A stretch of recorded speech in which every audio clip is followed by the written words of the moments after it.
For all you first or second time investors out there, this is the video for you because I'm going to break down exactly how much it costs to buy an investment property.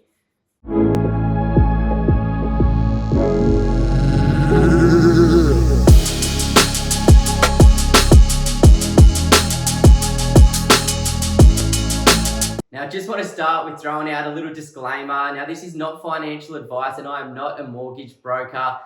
So make sure that you do go out there and talk to the necessary people if required. But based on my experience and my own personal purchases, these are some of the costs that I was fronted with when I was purchasing my investment properties. Now, the first is obviously a deposit for the house itself. Now, today's current market and what the banks are allowing us to do is anywhere between sort of a 10 to 20% deposit of the purchase price. So let's say that you're going out there and buying a $500,000 property. You know, you're looking at least a $50,000 deposit for that one, all the way up to potentially a $100,000 deposit. What I would always recommend doing is discussing that with a bank manager or a mortgage broker, somebody who is trained and qualified to provide you with advice based on the deposits you should be putting down on your investment properties. Because, you know, depending on your situation, you may not need to put a full 20% deposit down, but you may definitely want to. So go out there and talk to a mortgage broker. They can be absolutely amazing because they have access to so many different banks, to so many different people to get you different rates. And, you know, as an investor, this is a business decision. You're just trying to get the best return on your investment. You're trying to keep as much cash in your pocket as you possibly can.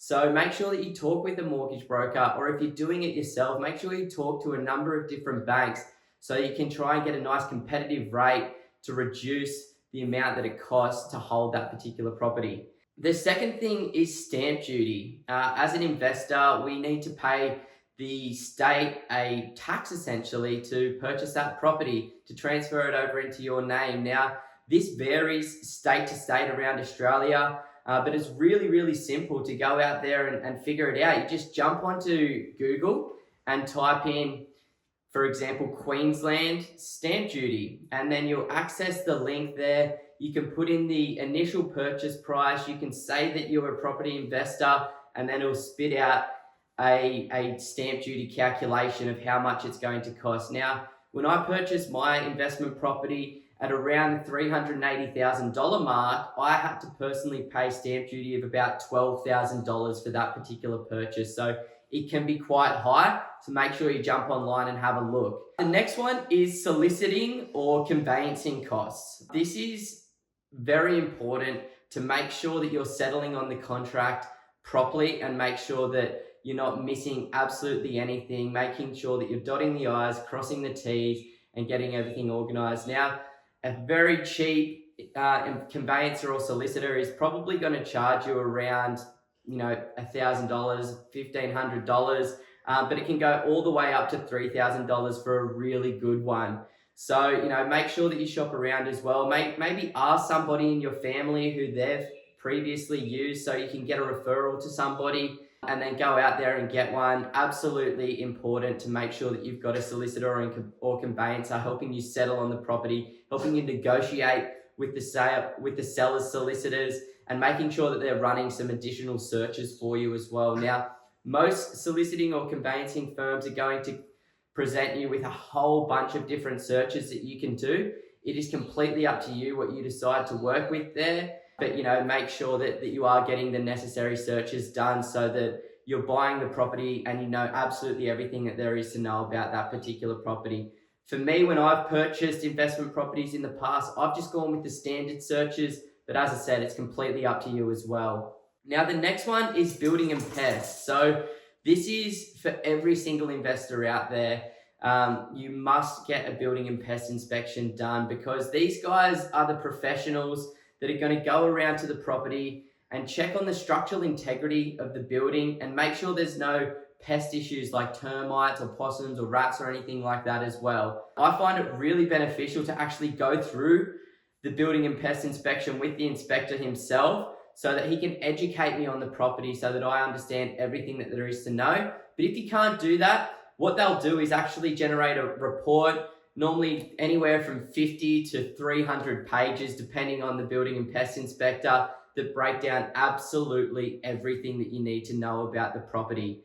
Now, these can cost anywhere from sort of $300 all the way up to $1,000, obviously depending on quality as well. The average probably being around the $500 mark. I like getting these building and pest inspections, especially when I'm buying an existing property, because I've previously used these to negotiate a bit of a discount on the purchase price of the property if there's issues that came up that we were absolutely not aware of and we weren't expecting to see. Because sometimes after the building and pest inspection, there may be some maintenance related items that you need to look after before you rent the property out. So building and pest inspection, definitely important.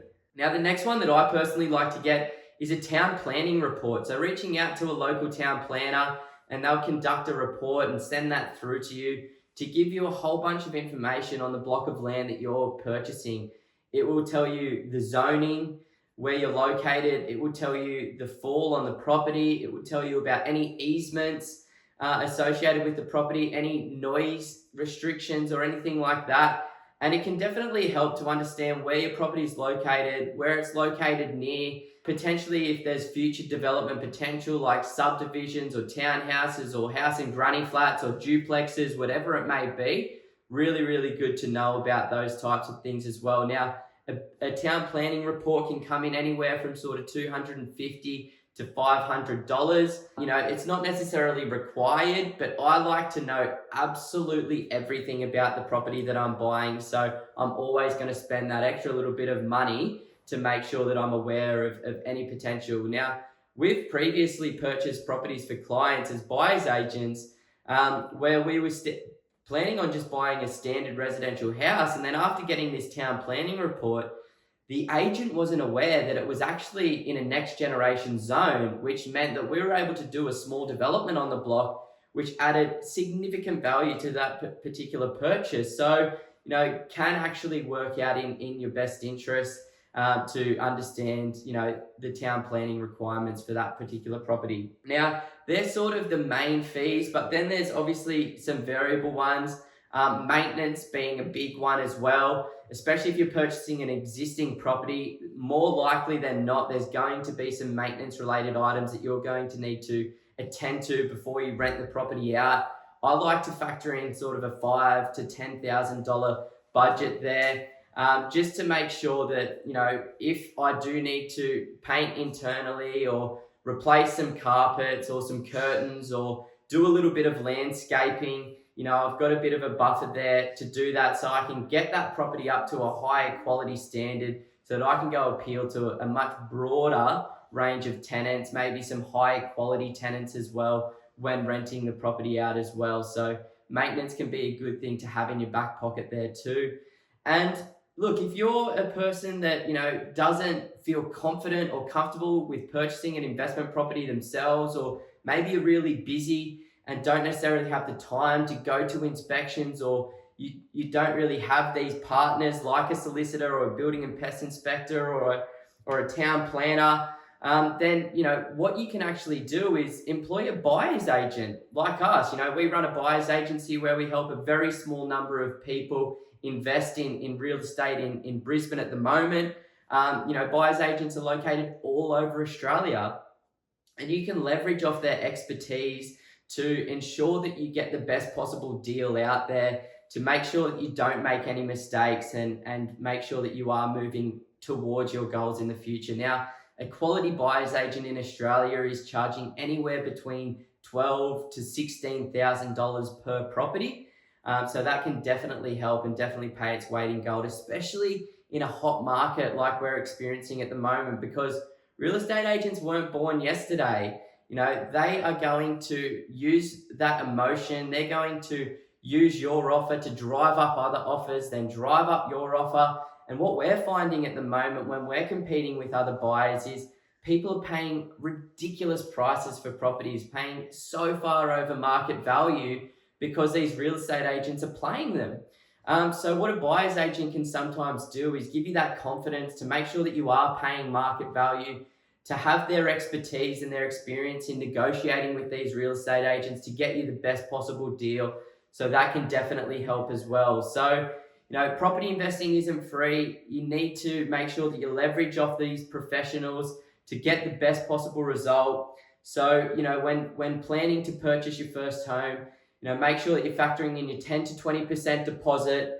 Make sure that you're factoring in your stamp duty and you're looking online to double check exactly how much you should be paying there. Make sure that you reach out and access a solicitor or a conveyancer to support you through the settlement process.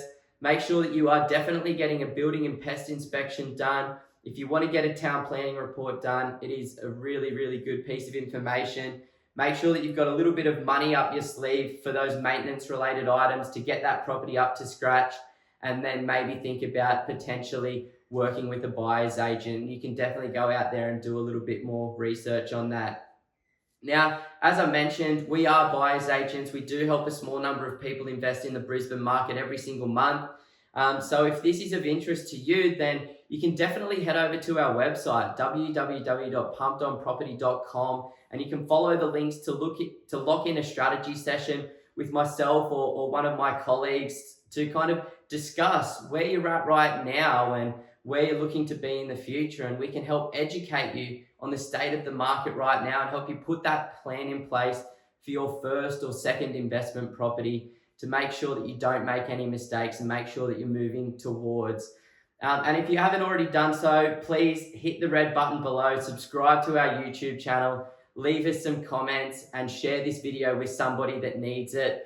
And as always, go out there, invest with confidence, but invest safely. Thanks so much for listening. Have a spin. Yeah. Oh, sweaty. So sweaty.